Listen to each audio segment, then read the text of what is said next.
You pay to run and go nowhere? There is something wrong with your time. Not the flying machines, not the glowing rectangles, not even the fact that you have somehow made cheese into a spray. No, what concerns me is the running. I arrived in your century 3 weeks ago. I have observed many things. I have adapted, barely. But yesterday, I witnessed something I cannot explain.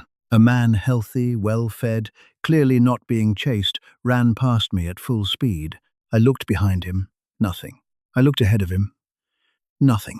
He was simply running, in a circle, back to where he started. And when I asked a nearby citizen what had happened to this poor man, she looked at me like I was the strange one. He's training for a race, she said. A race. I know. Races. In my time, races had stakes, land, money, reputation, sometimes your life.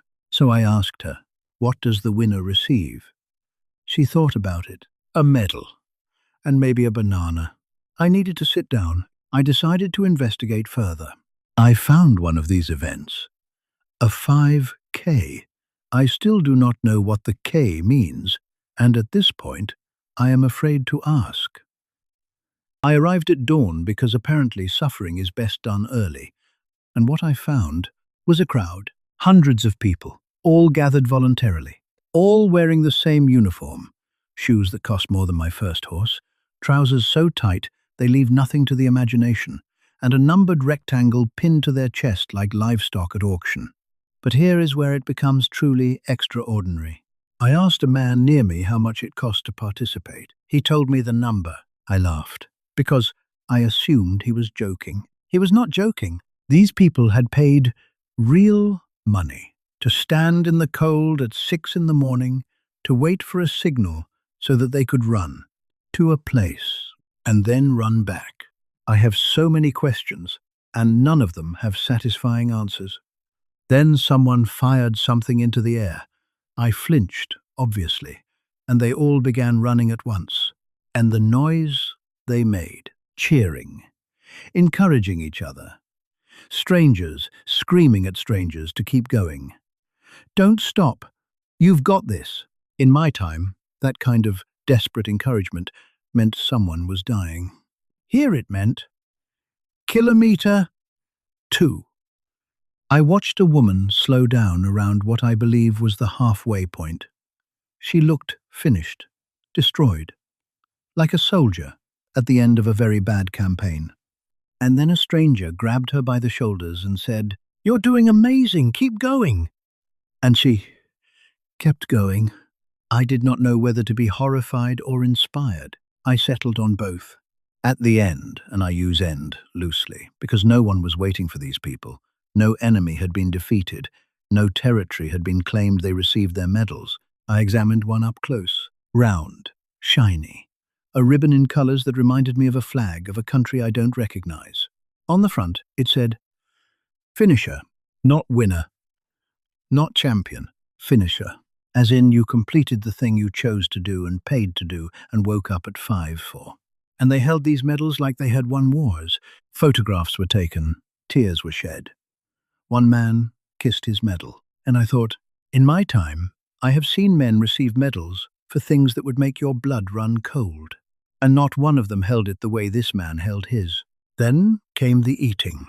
After all of that, the waking, the paying, the running, the suffering they ate, immediately, desperately, at folding tables covered in bananas and bread and small pouches of liquid that I can only describe as sadness in a packet. And I watched one man eat 3 bananas in under a minute. He had a device on his wrist that had been tracking every moment of his suffering. He looked at it, nodded, then reached for a 4th banana. The device had told him exactly how many bananas he had earned. He had earned 4 bananas. This is your civilization. I went home and I sat with what I had seen for a very long time. Because here is what I could not stop thinking about. These people have eliminated almost every form of necessary suffering from their lives. They have machines that wash their clothes, machines that cook their food, small glass devices that will order anything they want and bring it directly to their door. They have removed effort from existence. And then they woke up at 5 in the morning, paid money, and put the effort back in, artificially, on purpose. Why? And the longer I sat with it, the more I thought I understood. It is not about running. It is about needing to do something hard, something real, something that cannot be automated or delivered or scrolled past. In a world where everything is easy, difficulty becomes the thing you have to go looking for. The finish line is not the point. The point is standing at the start line, cold, tired, questioning every decision that led to this moment and going anyway. That is not confusion. That is the most human thing I have ever seen. So no, I will not mock your running. I will simply note that you built a paradise and then invented reasons to suffer in it. And I think that says everything about you. Everything good I have registered for the next one. I do not know what the K means. I bought the shoes. They were very expensive.